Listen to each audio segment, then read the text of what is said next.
All right, welcome back to Energising Life with AKR Fitness. I'm Jace, Mike's here. Hello. Lindsay's here. Hello. Team's all here. Well, not all the team, but this team, the podcast team. For now. How are you? Good. Yeah. In a good place. In a good place? Yeah. Nothing coming over me? Nothing coming over you? Nope. Go on. No, that's enough. Okay. Normally you love sharing feelings and we'll get into it. Well, I'll get it out of you. Mike, how are you? Yeah, no, fighting fit. Training's going well just now. Training's going well? Mm-hmm. Go on. Tell me more. Why's your training going well? What are you doing? Just feeling good. A good routine with the training. It's a strange one, actually. You know, I had the luxury of being able to train here in the gym during the lockdowns. Oh, don't mention that. Oh, no. Oh. And I did. I still trained consistently throughout. But I felt, especially at the start of this year, I wasn't really getting anywhere with my training. And curiously, just, when the gym opened, I didn't change my program, but I feel like I'm responding better to my training now. It was just one of those peculiar things about lockdown being difficult. Mm-hmm. Just more mentally draining. Couldn't put my finger on what was not right, but just, yeah, it's better now. Guess the energy's just back in the arch. You'd say that, yeah. The energy's back in the arch. How's your training, Lindsay? Well, mine's is slightly different from Mike's. When we were in the lockdowns, I was... That's twice I this know, podcast. I'm sorry. Well, it's just different, is it? I was pretty much taking all the live classes for our members online. So I was more hit, sort of jumping about, cardio bunny, and coming back into the gym. I've been struggling to get back into weight training. It's taking its time. What's the struggle? What do you feel? I think I'm finishing my shift and I'm feeling a little bit like, oh, let's just go home. I could just do it at home now. Maybe the routine of doing it at home has taken over. Of course. Yeah. I'll get back into it. Just keep jumping in with the coaches. We'll look after you. I know. Just turn up. We'll do the rest. What about you? Training or life? Training. Yeah, training's going well. I'm fortunate enough to have a little home gym, so it's all good with there. Just move in every day and new equipment every day. Yeah, sorry, should apologise. Sorry. Every day. Is this a new parcel for you? No, must be a different Jason. Definitely not mine. Don't know where that came from. All right, let's get into episode 2. If you listened to episode 1, we gave our views and approach to behaviour change. We introduced our skill practices. I tried to introduce all of them. I wanted to do the entire podcast season in one episode. I was perhaps a little bit excited we came back for season 2. But let's get into today. We're going to pick 2 of them. We're going protein and power down. And we're going to open them up and see what we can crack out of it. I'm going to pass it on so I'm not just talking. Right, prioritise protein. Mike, why do we prioritise protein? Why do we do it? Protein does a couple of things for us. Does. First of all, it can help. What is a protein? What is a protein? Yeah, what is protein? You want to give me an example of protein-dense foods, or are we talking chemistry? Or well, let's not go too far into the makeup of it. Just a brief. Okay, let's talk nutrition. We've got macronutrients and micronutrients. Micronutrients, micro meaning small, is the vitamins and minerals and phytonutrients that are in food that contribute to our health. Macronutrients, meaning the big nutrients, refers to protein, fat, and carbohydrates. Yeah. All really important for us in our body. Historically, diet industry, fitness industry has liked to demonize a particular macronutrient. For a long time, fat was bad. And then carbs got it. Protein has it's on the up. has not actually got it, but it's now got a bit of the halo around it, where you'll see, you can now get protein Mars bars and protein Weetabix and protein added things. Protein. And this is the food companies. And added cost, man. Added cost. Added protein, added cost. Yeah. It's mad. Normal Mars bar, 50. Well, I don't know what what it costs. like. Anyway. Protein one, £2. But yeah, I guess the fact that the food companies are latching onto it, they are doing so for a reason, and protein does have some important roles for us in the body. Yeah. And we encourage our members to prioritise protein because, first of all, it helps with muscle growth and repair. And we're not talking about, turning into Arnie. Many people do think that. Yeah. But the muscle gives us the shape. So even if someone's looking to look slim and lean and toned, it's the muscle and it's the protein that helps with that. And another important one, again, for people who are maybe trying to lose weight or to diet down, is protein is a more satiating food. It can help keep us full. A higher protein diet can help keep us more full than a diet that had less protein, which is important if someone is, limiting their calories in order to lose weight and things like that. So protein can help keep us full. It can help with muscle growth and repair. And there's a third effect that it has a higher, maybe I'm getting thermic effect. Yeah, I don't know if I want to go down and get too complicated, but the thermic effect of protein is a little bit higher. So the energy that your body consumes to burn the protein is higher. So it can help burn more calories that way. But that's, I guess, the main reasons why we encourage our members to prioritise protein.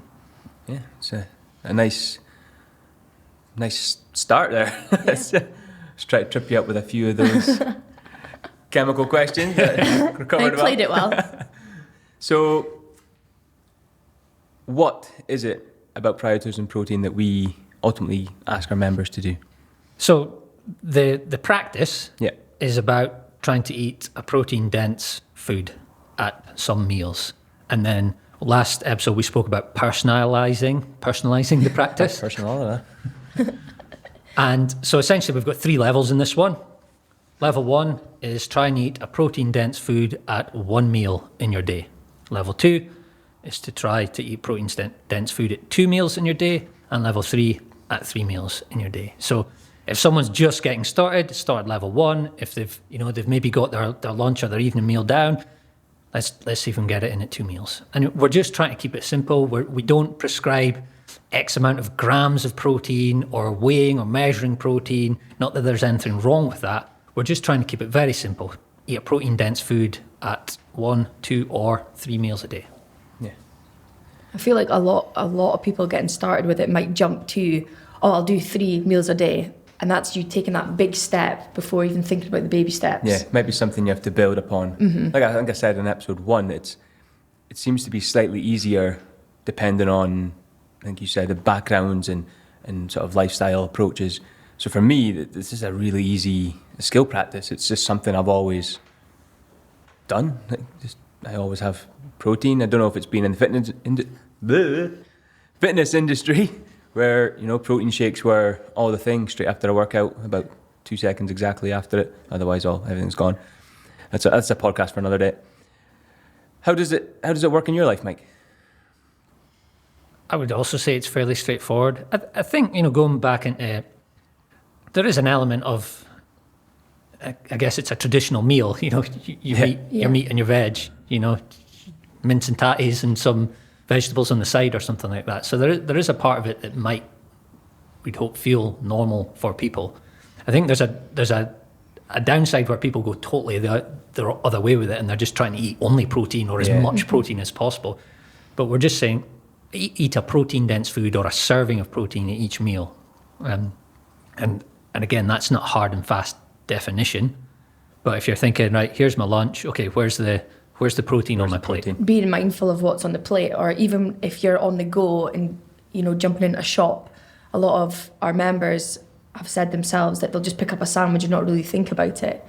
But even when you're doing that, you can still prioritise when you're going into a convenience store, if you like. Got a few tips for us? Yeah, I think, well, for me, I don't go directly to the sandwich counter. I'll go and have a look at, around the side. Usually you walk in, the sandwich counter is right there. So I'll go around the side and you'll maybe find like a little thing of prawns, sushi, anything like that, so prioritises it for me. Cooked chicken and cooked ham and things. I think it's worth chatting about the idea of a balanced meal or a balanced plate at this point as well, because if you've got your meal, again, I know not everyone's always eating out off of a plate as such, but if you've got your meal, it's like, where's the protein, where's the veg, and where's the carbs, and a little bit of fat as well, maybe. And I think that's if people can do that and just at each meal say, okay, is this a balanced one? Then, you'll by default begin to think, okay, the protein needs to be a part of it. I think going just back a few years, like living with your parents or whatever, and they'll serve up the meal for you, it always seemed to be that the carbs would go on the plate first, and that would overwhelm the plate. And then recently I'm like, well, no, why am I putting that on first? Let's put the protein on the plate first and then build around that. I think that's a good sort of way to look at it. Absolutely. I know on that, speaking about like unbalanced meals, I remember a time, it was my first job out of uni, and I guess it was before I got into this, but it was a period where I was beginning to struggle with my eating habits, and I would have porridge in the morning at work. I'd go in early, cook it in the microwave, and then I would take fruit with me, and I would maybe have like 4 or 5 bits of fruit a couple hours later, at least 3 anyway. And then I would work a split shift, so I would go home, and at that time I was living at home, and my mum would have maybe made some sort of big pasta meal or something and put it in the fridge. So I would go home and eat, and still be ravenous and eat this massive pasta meal, and then I'd be so full and be like, I can't face going to the gym now, I'm so full. And, I went down some quirky and weird and wonderful paths with my diet at that time. But one of the changes that I did make that was positive was begin to eat more protein. So I felt like I couldn't fill myself up until I was just so full that I couldn't move. Yeah. And just changing that and getting a bit more protein in the morning and at my lunchtime made such a difference at that time. And I would say protein at breakfast is something that I think people do struggle with a little bit more, especially when there's the time constraints in the morning. Yeah. So what kind of protein did you use to buff up those meals? At that time, I did some crazy things back in the day. No, at that time, I literally started cooking like chicken thigh fillets like the night before and having that for breakfast and stuff. Like I was just trying all sorts of different things, and I was like, wow, I can have that, and I would have like a chicken salad in the morning and be like, what a difference! I feel so much better. Again, I was going down like a weird path of this quirky diet that I don't even want to mention in case people want to go. Chicken thigh salads in the morning. But the funny thing is, there's nothing wrong. And so when I went traveling in Latin America, you'll find like what people have for breakfast, like what we think is normal for breakfast, is just conditioned a lot of the time. Very. Like you go in Central America, they have rice and beans with every meal. Asia as well. It's always rice and fish with every meal. A typical breakfast, and they literally called it a desayuno típico in some of these Latin American countries, where you just like it feels like a lunch or an evening meal. I remember being in the old town in Panama City, walking through the markets in the morning, and got this big chicken soup for my breakfast. It was like literally a big joint of chicken in a vegetable soup, and like no one thought that was. No one batted an eyelid. Yeah. Totally. So I'm not saying I do have porridge now for breakfast, but there's no rules sometimes. In your porridge, scoop of protein too. I do, and that's when it's a habit and a routine for me. Just protein powder. I guess we maybe should talk about protein powder as well, because I know that people often have questions about that. Yeah, there's various protein powders. In fact, there's more than various protein powders now. I think the main ones are your whey protein and casein protein, which, whey protein is your run-of-the-mill protein that most people use. It's a quick digestion. And then you've got casein, which is a longer, slower releasing protein, tend to be used at nighttime. I think people get into this idea though, like, oh, I'm not going to the gym, I shouldn't have protein, or it's a gym thing. And I tend to just look at whey protein as food. So chicken breast, turkey, mince, whey protein is just another food stuff.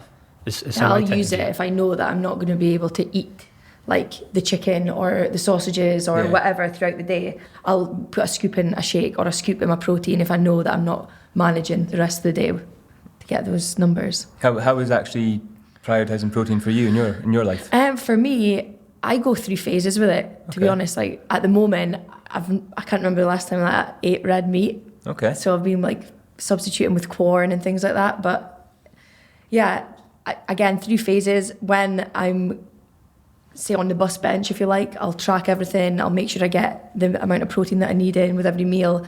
But when I'm sort of just cruising through, I'll prioritise it, but it won't be a different level. Yeah, a totally different level. Like I know in the morning I'll either have my eggs or my porridge and my protein, and at lunchtime it was probably going to be leftovers from the night before.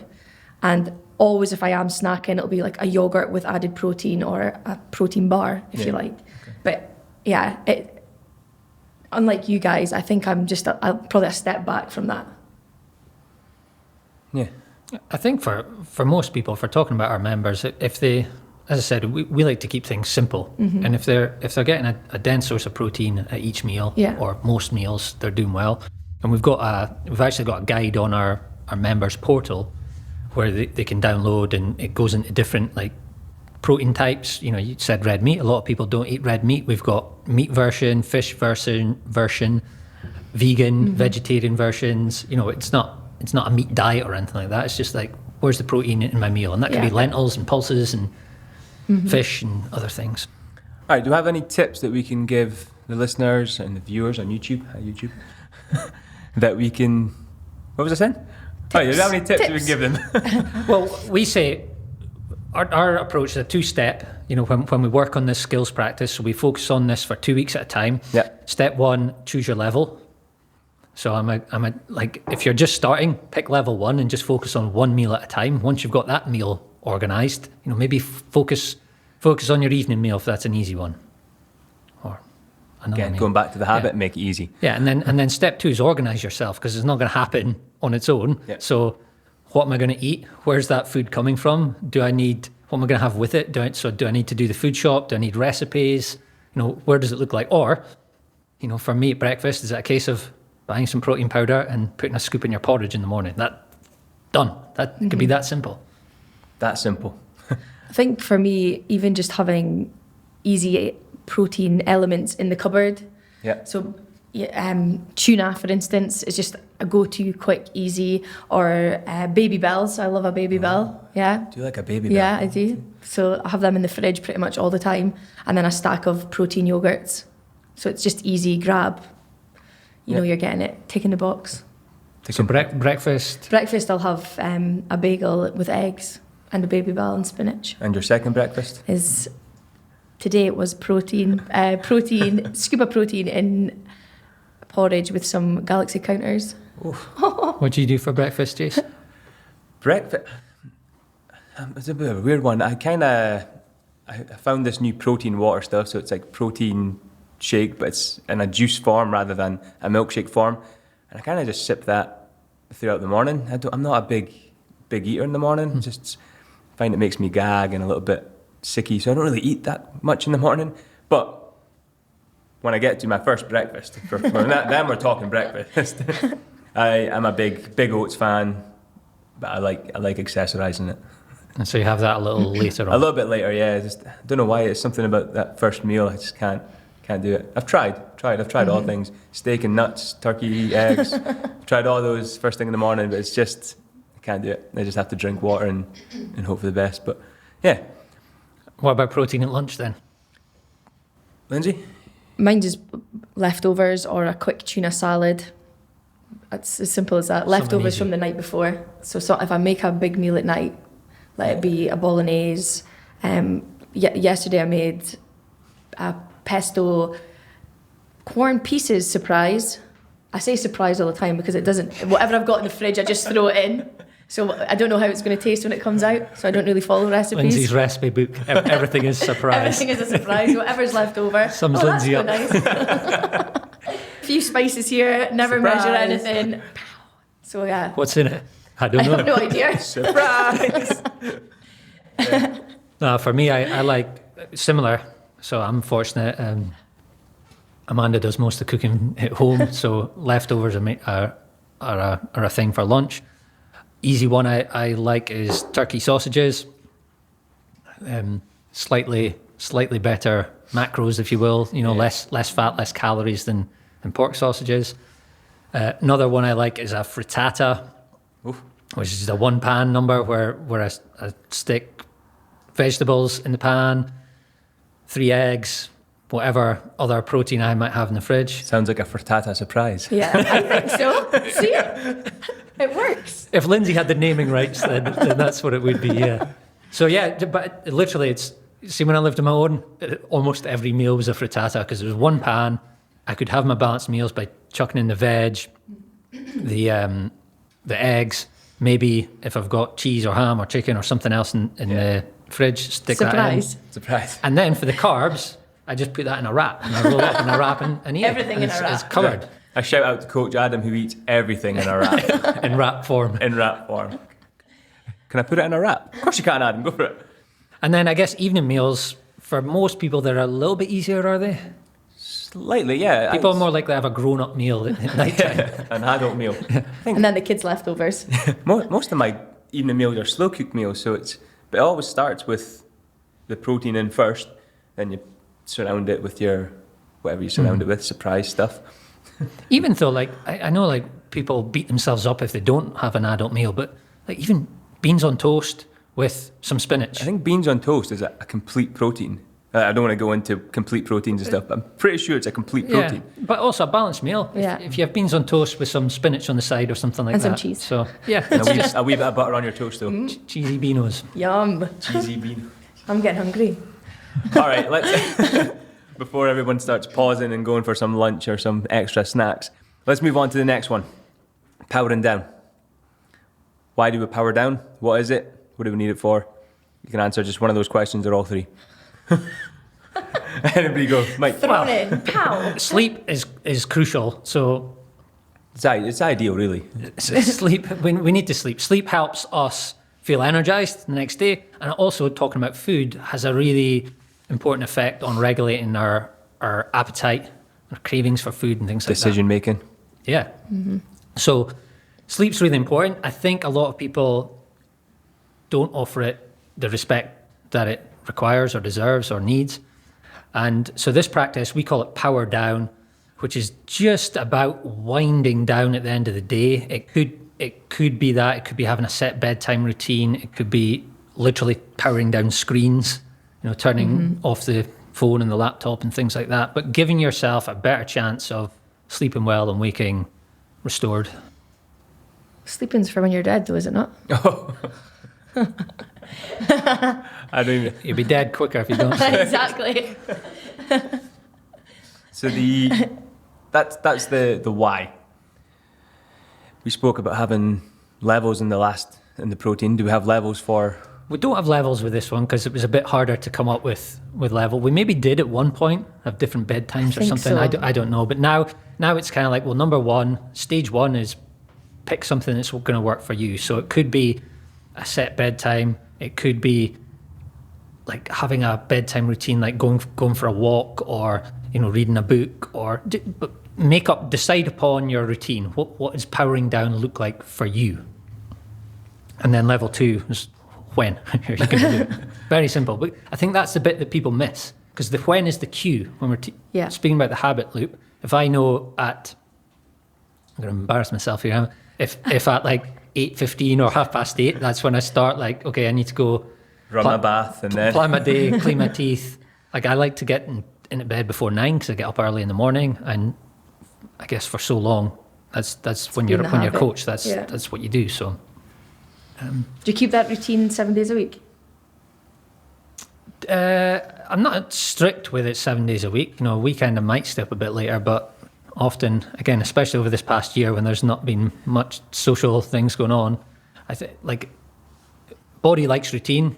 I think it's make a big impact on most people's lives if they can generally go to bed and get up at the same time every day. Not in that sort of perfectionist mindset, but generally, function and fare better that way. Sleep-wake cycle is definitely important. I've found that out over the years. Go on, tell me more about it. Go on. Well, for an example, I think when working in previous gyms, your shift pattern would be all over the place. Yeah. So you would finish, say, 10:30 at night, and you'd be getting up at 5 the next day, but then Late to an early, and that's late called. to an early, a late to an early, that's called. We all know them. Horrible. But then you might be off for 2 days and you would lose that routine. You'll go a bit to bed like 3 hours later than you would normally, and it was just all over the place. You would never really feel fully energized after a sleep. Even that, you might have a week of earlies and then a week of lates. It's just all over the place. So recently, obviously, from when I've come back and working here pretty much with the same routine, it's so important that I'm going to my bed at the same time, waking up. And even at the weekend, I'll find myself, even if I don't set an alarm, it's going to be half an hour more than I would. Yeah. Totally natural. But that's okay, because when I wake up, I feel like I'm ready to go. You know, Yeah. I could maybe lay in bed for a little bit longer, but I'm awake. And I think it also helps manage your eating patterns as well. Oh, have you ever tried to make a salad when you're tired? It is impossible. What? The easiest thing to do when you're tired is pick up the phone and phone Domino's. I know where you're going now. Or like trying to make a better decision for yourself when you're tired and demotivated and lacking energy is hard. I must say, on routines and that, totally understand. You know, some people have kids, some people do work shift patterns and Night things like shift. that.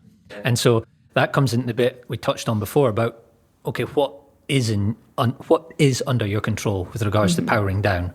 Because you could probably still, maybe you don't have a consistent sleep-wake cycle, but you could probably still have the same routine. Like it's like an athlete getting ready to perform. Typically, they have the same. You know, I remember hearing Andy Murray always played the same track before he stepped out on court, play tennis, because it gets him in the zone. And we can do similar things with winding down, and that's the point of it. It's like, what parts can you control to give yourself the best chance of getting a good night's sleep? Would you mind sharing what powering down looks a bit like to you? No, I wouldn't mind sharing. What is it? That could have gone either way. Yes, I would mind. Lindsay? What does it look like? So I usually like to, I've got like a week planner. I usually like to just outline what's happening the next day, decide on what my priority task for the morning is. So what little piece of work I'm going to work on as soon as I get up. Usually do the dishes. I said Amanda does most of the cooking. I tend to do the dishes and Good man. Give and take. wind give and down. I'll have a cup of tea, which is like a chamomile or a nighttime tea. I quite like that. And when I go to my bed, the key thing for me is to not have my phone with me. So I've gone through phases where I've gone a bad routine where, lying in bed scrolling. And the key thing is just putting the phone at the other side of the room. Out of sight, out of mind. Yeah, and picking up a book instead. I can sometimes read like 1 or 2 pages and then I'm done. And so that's the thing. And for me, giving yourself more time than you think you need to get ready and get yourself to bed is a key thing. So I'll start, like I said, maybe 8:30, 8:15 even, and then I'll get to bed hopefully before 9, start reading, and that's me. Thank you. Thanks for sharing. Lindsay, do you have a powering down I routine? do. I actually added something to it recently, which was the timeout for apps on my phone. So you can go into it individually and put a timer on for the ones that you want to do. So every night at 9 o'clock, like Instagram goes off, WhatsApp, and it kind of goes into sleep mode instantly, even if I'm not in bed. So if that comes on, like, don't get me wrong, sometimes you're scrolling and it comes on, you think, I'm okay, I can go. But the majority of the time, I'll put it down. And then, so that's been added recently. But for me, it starts with taking Mila out one last time. Mila, the Boston Terrier, if you don't know already. So I'll take her out one last time, come back in, she's all settled. Then it's basic teeth, face, toilet, jammies, straight into bed. The book's there, the phone's on timeout, and I make sure I'm in bed before 9:30, pushing 20 to 10. Ooh. Pushing. But yeah, I'll start that from like 9:15. So not as early as Mike. No. Well, it depends. If we're working here, I won't get home till 9:15. Yeah. And then, so it'll be a little bit later on some of those nights. It's funny that, because I remember speaking to people I've trained over the years where they work late. I'd be like, what time are you going to your bed? Oh, well, I get home late from work. And so, but then I want to sit and watch telly to have that like that decompression time for myself. That fake And that- relaxation. That's what I call it. Because I remember for the longest time, I'd be here literally from 5:45 in the morning till I get home at 8:45 at night. There'd be a plate of food for me, which I would eat, and then go immediately to bed. Yeah. Because I knew, I think that's what's helped me, and it sounds similar for you, is to get into that good sleep routine is the pressure. Is like you've got to. Yeah. Because if you're getting up at 5 or 4:45 or 5:15, there's no way I want to. Just ask yourself, how do you want to feel in the morning? Exactly. definitely. Exactly. So I never, I'd never go home from here and put on the telly and watch something in those days. The schedule's a little bit different now, maybe, but I think that's I would what never you're do that. touching Like on. that's not even on a. I think on a Monday night, I'm off on a Tuesday morning, so I might put it on a Monday night and stay awake maybe an hour later. But there's absolutely no way that I would go home and put the TV on knowing that I was getting up at 4:45 the next day. It's just part of my routine. It's I think Jace said, it's like, how do you want to feel in the morning? How about you then, Jace? I think I don't want to say I'm one of the fortunate ones who can kind of cruise a little bit on this. But having a sleep routine or a power down routine is something I've literally always done.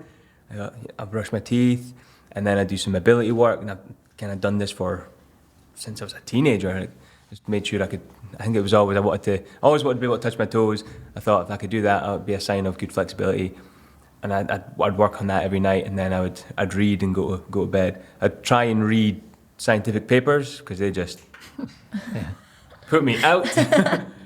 But lately, I've been reading a lot more just fiction-y, random things that just take my mind away and let me wander, and then helps me switch off.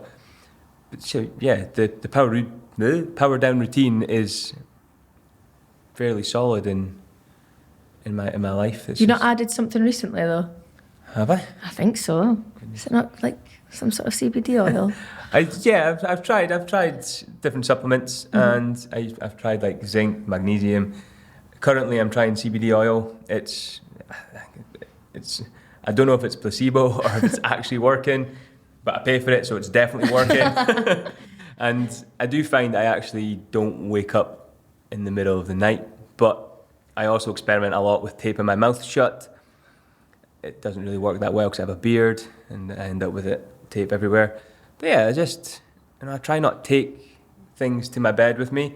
Like I don't have a TV in my bedroom. I don't have my phone and stuff isn't in the bedroom. I have my watch for my alarm, but my watch is on a shutdown mode, so I can't just flick it around and look at it. It's off all the time basically. Yeah, it's. Do you know what? It's like the basics, like what we're talking globally with health and fitness, we can talk about in sleep. And I guess I want to give a shout out to, we had a guy, Chris Bundell, on during the lockdown, did a little webinar for our members and touched on some of the basics. So sleep's the sort of thing where people might say, oh, I'm really, really struggling. It's like, well, hold on. Are you going to your bed a decent time? Where are you at with caffeine? And one thing that Chris had said was switch to decaf or don't have caffeine in that afternoon because it makes such a big impact. 2 p.m. for me. Yeah. Anything after 2 p.m, I'm up. Yeah. The environment, so is your room dark? Is it cool? If not, can you have, I actually have a sleep mask that I use as well sometimes. Even when the room is dark, sometimes, puts me into that right zone or right state. One thing you said at the start is making sure that you know what's coming the next day, so it's all out of your head.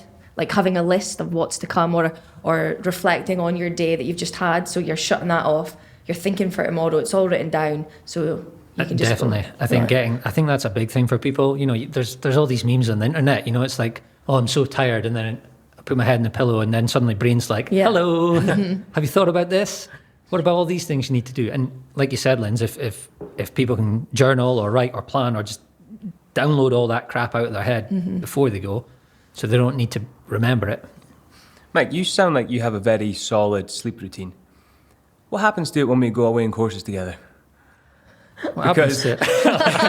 Because you love just putting the TV on and keeping me awake. That is the weird thing, actually. God. Calling me out. Oh, yes. Calling me out. Yes. No, that is... It's usually Simpsons. That is the weird thing, because often when I do go away on a seminar or something like that, and you stay in a hotel and there's always a TV. For some reason, I don't know if it's just the novelty or the fact that it feels like I'm on holiday. Yeah. I'll put the TV on and skim and be watching like Turn it off. be watching Con Air or something like that at 2 a.m.